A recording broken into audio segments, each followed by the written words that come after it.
बुलाती है मगर जाने का नहीं, क्रश ऑनलाइन है मगर ध्यान भटकाने का नहीं, किताबें खुली है पढ़ ले मेरे यार, वरना रिजल्ट में जीरो आने का गम जाने का नहीं। अभी वक्त है मेरे बच्चों, पढ़ लो। क्रश तो ऑनलाइन आती रहेगी जाती रहेगी, लेकिन अगर तुम्हारे जीरो मार्क्स आ गए तो हो सकता है वो क्रश तुमसे बात भी ना करे।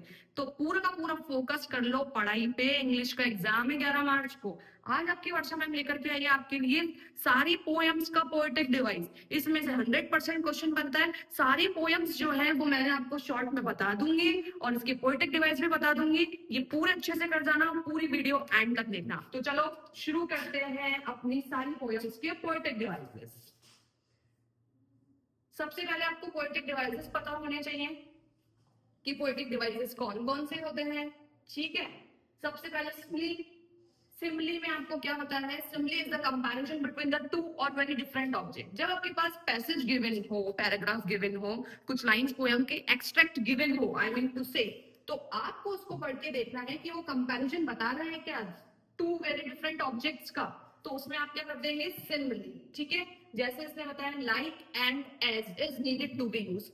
लाइक और एज अगर यूज किया जाए, ठीक है, तो उसमें क्या आ जाएगा? सिमिली। मेटाफर क्या होता है? Similar and simile, only difference is that we treat both the object से। ये सिमिलर होता है सिमिली से, लेकिन डिफरेंट होता है। थोड़ा सा डिफरेंस ये होता है that we treat both the object से। हम इन दोनों को ट्रीट कैसा करते हैं? Same to same. ठीक है, जैसे मैंने एग्जांपल लिया Sachin played like a warrior. ठीक है, तो ये हो गया सिमिली, क्योंकि सचिन कैसे खेलता है? वॉरियर की तरह। Sachin was a warrior in the game. अब ये क्या हो गया? मेटाफर हो गया। इस चीज में इसको इससे कंपेयर करा, लेकिन क्या है दोनों में? डिफरेंस है। ठीक है, नेक्स्ट है personification. When non-living thing is given a life, जब एक नॉन लिविंग थिंग जो है वो एक जिंदगी दे दे, ठीक है, किसी भी चीज को। जैसे इसने बोला example trees painting, a roadside stand that too pacifically paid. अब इसमें ट्रीज को बोला गया। अब एक जैसे एक ट्री जो है वो खड़ा है, ठीक है, छोटे से बड़ा होता जाता है होता जाता है। वो भी तो कितने संघर्ष देखता है, कोई इसे बीच में काट देता है, कोई क्या करता है, लेकिन खड़ा तो रहता है ना। तो सेम अपन को भी कितनी प्रॉब्लम्स है, आंधी आए तूफान आए, अपनी जड़ें बिल्कुल क्या रखनी है? मजबूत रखनी है। नेक्स्ट आगे, when the literal meaning is completely opposite, जहां भी आप जो भी लाइन देख रहे हैं, अगर उसमें उस completely उसका मीनिंग क्या निकल रहा है? अपोजिट निकल रहा है टू व्हाट इज कन्वे। वो अपन को कन्वे क्या करना चाहता है? बाय द ऑथर और द पोएट। तो उसे हम क्या बोलेंगे? आयरनी। रिपीटेशन मतलब when there is a repetition of a word in a sentence, अगर वर्ड क्या हो रहा है? बार बार रिपीट हो रहा है सेंटेंस में, तो उसे हम क्या बोलते हैं? रिपीटेशन।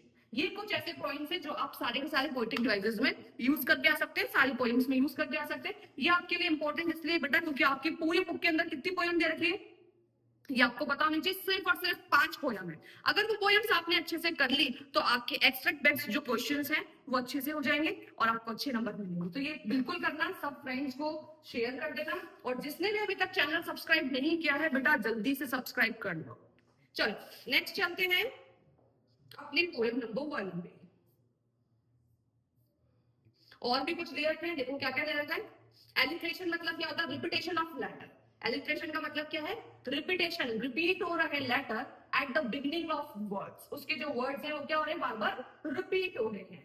इमेजिनरी मतलब when words have their symbolic meaning, जो आपको क्या बता रहे हैं? एक सिंबलिक मीनिंग बता रहे हैं।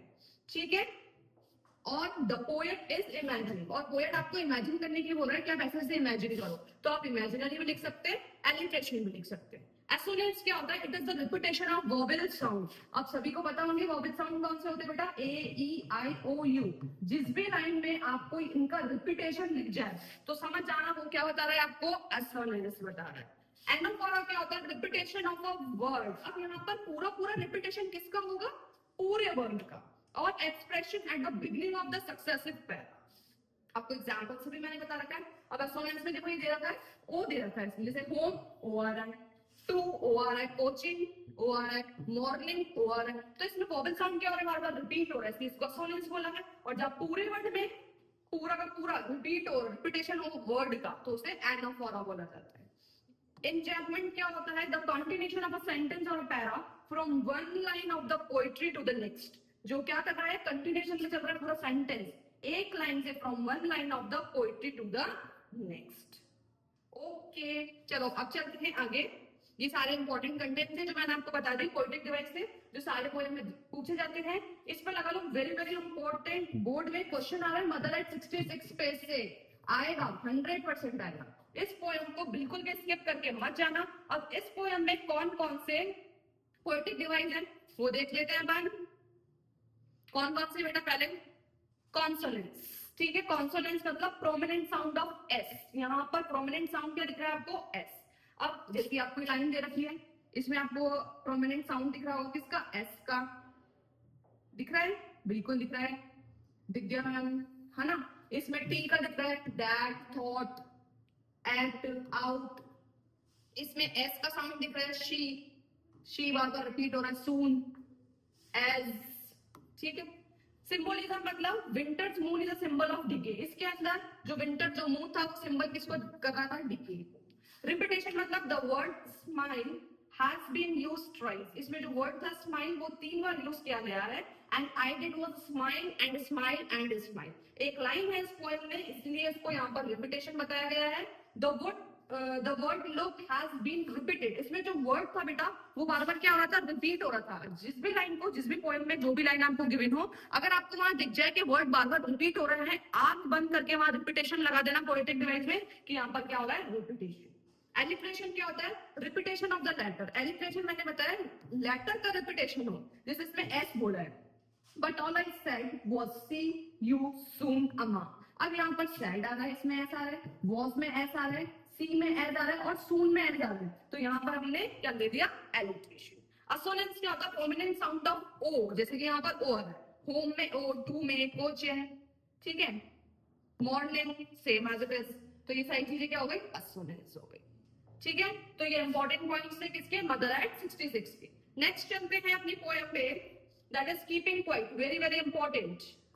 इसमें एलिट्रेशन क्या है, we will count sudden strangers, stop for 1 second, his heart hands, clean clothes. इसमें एलिट्रेशन आ रहा है, साफ साफ पता चल गया, S S H H C C, repetition of vowel sound, repetition आ रहा है, वर्ड्स का रिपीटेशन आ रहा है, ठीक है। और इसमें विदाउट रश, विदाउट इंजीनियर्स, एक चीज को दूसरी चीज से कंपेयर करना, रिपीटेड आ रहा है, विदाउट विदाउट। सिंबोलिज्म मतलब सिंबलाइज किया गया है, ब्रदर सिंबलाइज मेन काइंड। यहाँ पर ब्रदर्स का मतलब भाई से नहीं, एक मेन काइंड से बताया गया है, ग्रीन वॉर से बताया गया है, जो कि रेफर किसको करता है, डिफॉरेस्टेशन को, वेरी इंपॉर्टेंट। वार्स को गैस से बताया है, वार्स गैस, जो कि रेफर करता है किसे, पॉल्यूशन से। क्लीन क्लोथ्स किसको बताता है, पर्सपेक्टिव को बताता है। और शेड किसको बताता है, प्रोटेक्शन को बताता है, ठीक है। नेक्स्ट चलते हैं, analysis. Count to 12 and we will all keep still. काउंट किया उसने 12, लेकिन फिर भी वो क्या है, चुप है। Here counting and keeping still are contrast activities, दोनों एक साथ एक्टिविटी हो रही है, and are put together, और उन दोनों को साथ में लिया गया है, इसलिए एनालिसिस हो गया। नेक्स्ट, पर्सोनिफिकेशन क्या होता है, earth can teach us as when everything. क्या अर्थ हमें बताती है कि हमारे लिए क्या सब कुछ है, अर्थ बोलती है, करके बताती है, नहीं। लेकिन इस पोएम में इसको यहाँ पर इससे कंपेयर किया गया है, इसलिए इसको पर्सोनिफिकेशन बोला है। मेटाफर क्या है, शेड जो है रेफर कर रहा है प्रोटेक्शन से, मैं आपको ऊपर बता चुकी हूँ, इसलिए यहाँ पर ये क्या हो गया, मेटाफर हो गया। अब सबसे पहले आपको इनके मीनिंग पता होना चाहिए, जो मैंने आपको स्टार्टिंग में बताया, इसलिए आप इनके मीनिंग समझ लेना। अगर आपने पोएटिक डिवाइस का एक एक वर्ड का मीनिंग समझ लिया बेटा, तो पोएटिक डिवाइस इजीली हो जाएगा। इंजॉयमेंट बताया मैंने आपको स्टार्टिंग में, now we will count to 12 and we will all keep still. ये लाइन इस पोएम की बहुत इंपॉर्टेंट है। For one of the face of the earth let's not speak in any language, let's stop for 1 second and not move from our arms so much. Got it? Next चलते हैं, अपनी third poem पे, A Thing of Beauty। ठीक है, इसमें anaphora बता रखा है, of noble nature, a thing of beauty. उसी से आपको पोएम से पता चल रहा है, इसमें ब्यूटीनेस के बारे में बता रखा है, जो नेचर की ब्यूटीनेस है उसके अंदर, उसके बारे में बता रखा है। इनवर्जन मतलब होता है the format of the sentence has been changed throughout the stanza. जो फॉर्मेट है वो पूरा का पूरा चेंज हो गया स्टैंजा के थ्रू, उसको हम इनवर्जन बोलते हैं। एनालिसिस पहले की तरह रिपीट हो रहा है, एलिट्रेशन आपको 3-4 बार मैं समझा चुकी हूँ बेटा, इसका स्क्रीनशॉट ले लेना और देख लेना, ठीक है। नेक्स्ट चलते हैं,